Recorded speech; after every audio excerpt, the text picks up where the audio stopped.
श्री राम कथा मंचन समिति लाजपत नगर मुरादाबाद के तत्वाधान में लाजपत नगर के विशाल रंगमंच श्री धाम वृंदावन से पधारे स्वामी नंदकिशोर शर्मा के कुशल निर्देशन में श्री ब्रजधाम रामकृष्ण लीला संस्थान के कलाकारों द्वारा नवीन प्रसंग एवं आकर्षण दृश्यों एवं सुमधुर संगीत के साथ साथ मन को मोह लेने वाली लीला की प्रस्तुति की गई।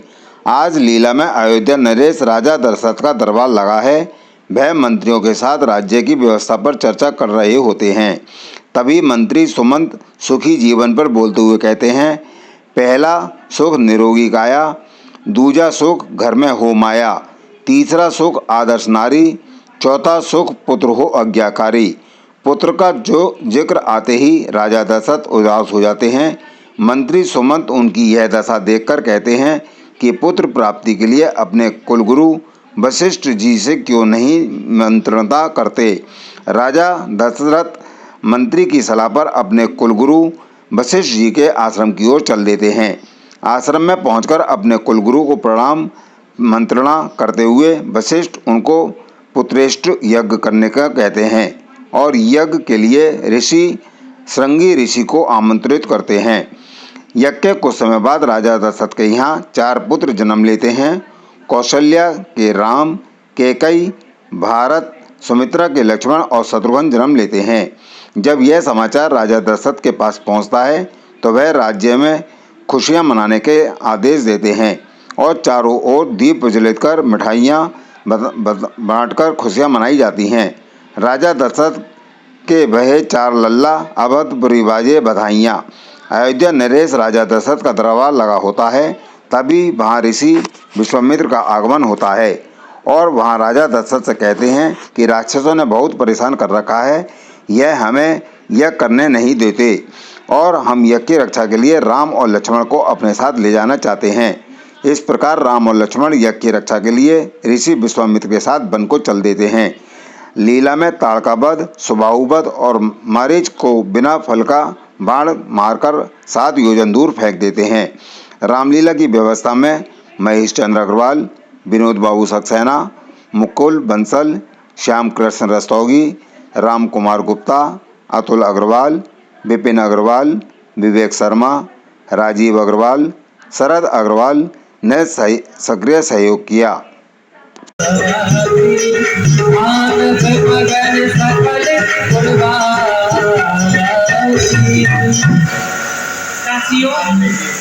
मैं आज बहुत ही प्रसन्न हूँ और जाकर के महाराज से जाकर के ये कहो कि जो बड़ी महारानी है कौशल्या महारानी, उन पर पुत्र का जन्म हुआ है। बधाई हो, बधाई हो, बधाई हो।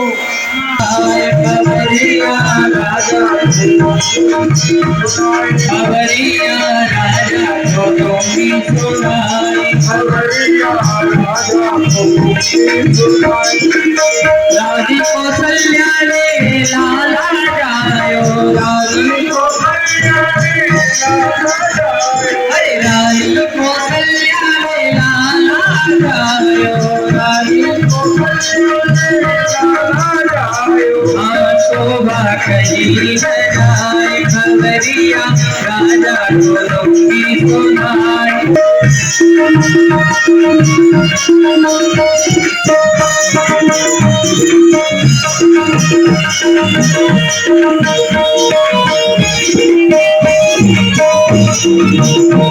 को की सुनाए। हरे सिद्ध जहाँ कहाँ साई राती, हरे सिद्ध जहाँ कहाँ साई राती, आनंद मगने सकल गुणवासी, आनंद मगने सकल की सुनाई। खबरिया राजा को की सुनाई, खबरिया राजा को की सुनाई। कौन दासी? अरे तुम तो महारानी कौशल्या के भवन की दासी हो और आज दरबार में क्या बात है? आज महाराज बड़ी प्रसन्नता का समाचार है। क्या? आज हमारी बड़ी महारानी कौशल्या जी ने बड़ी महारानी कौशल्या जी ने हाँ? क्या हो गया? शर्म आ गई? अरे ऐसी कौन सी बात है? बताओ बताओ क्या हुआ? महाराज जो हवाटी बड़ी महारानी जी कौशल्या है ना, हाँ उन्होंने हाँ हाँ उन्होंने एक पुत्र को जन्म दिया है। ओए होए होए होए होए होए होए होए होए। और बधाई हो महाराज, मजली महारानी केकई जी ने भी एक पुत्र को जन्म दिया। ओए होए, वाह वाह। बधाई हो महाराज, बधाई हो। क्या हुआ? जो हमारी सुमित्रा महारानी जी है, उन्होंने एक नहीं दो दो पुत्रों को जन्म दिया है। वाह वाह, बहुत सुंदर। वास्तव में ही दासियों, आज बड़ी खुशी का समाचार तुमने हमें सुनाया है। दशरथ पुत्र जन्म सुन काना, मानव ब्रह्मानंद समाना।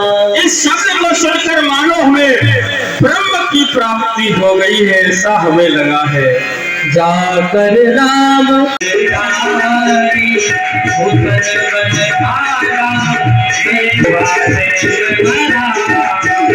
कह दोई कर जोरी कुछ गोरी, मेरे करो अदरता आया दुर्गाना तेरा बाका तेरे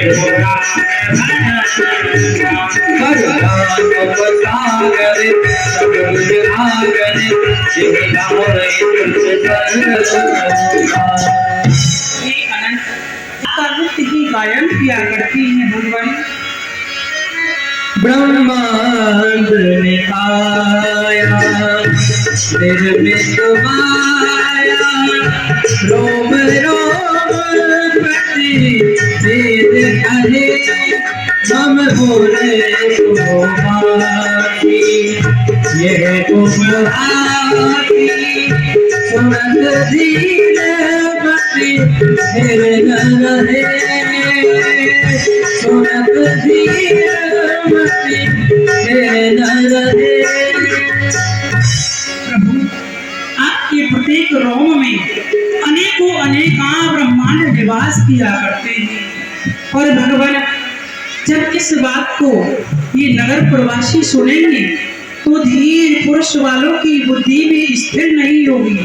और भगवान, आप ही बताओ, मेरा इस नगर में उपहास होगा भगवान। इसलिए मैं आपसे हाथ जोड़ करके यही निवेदन करना चाहती हूँ भगवान कि आप इस रूप को छोड़ करके बाल स्वरूप की दर्शन कराओ और बाल लीला करो भगवान। मैं यही चाहती हूँ। तुम्हारा ये राजन, जो आपने अपने मन में विचार रखा है वह अवश्य ही पूर्ण होगा।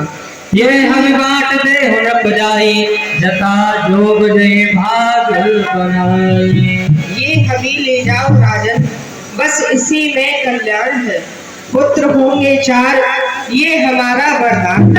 हे राजन, आप इस हवि को ले जाइए और अपनी तीनों रानियों में बांट देना। आप पर 1 नहीं 2 नहीं 3 नहीं 4 पुत्रों का जन्म होगा। बोले अग्निदेव भगवान की समग्र समय पावक सकल समय समझा।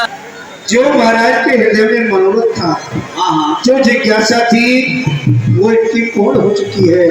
अग्निदेव भगवान प्रसन्न हुए, उन्होंने ये हवि का प्रसाद दिया है। प्रसन्न रहो, प्रसन्न रहो। महाराज, मैं आज ये क्या देख रही हूँ? पहले कभी आप महलों में आया करती थी तो आपको मैंने पहले कभी इतना प्रसन्न नहीं देखा है, किंतु आज आप प्रसन्न हो। क्या बात है, मुझे भी तो सुनाओ। महारानी, आपको मालूम है कि हमारे पास कोई पुत्र नहीं था, हम बड़े दुखी रहते थे।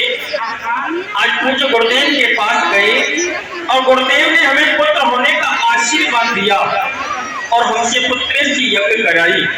पुत्रेष्टि यज्ञ पूर्ण हुई, अग्निदेव प्रकट हुए और अग्निदेव ने ये हवि का प्रसाद देते हुए कहा है कि राजन, इस हवि के प्रसाद को ले जाओ और अपनी तीनों ही रानियों को बराबर भाग बनाकर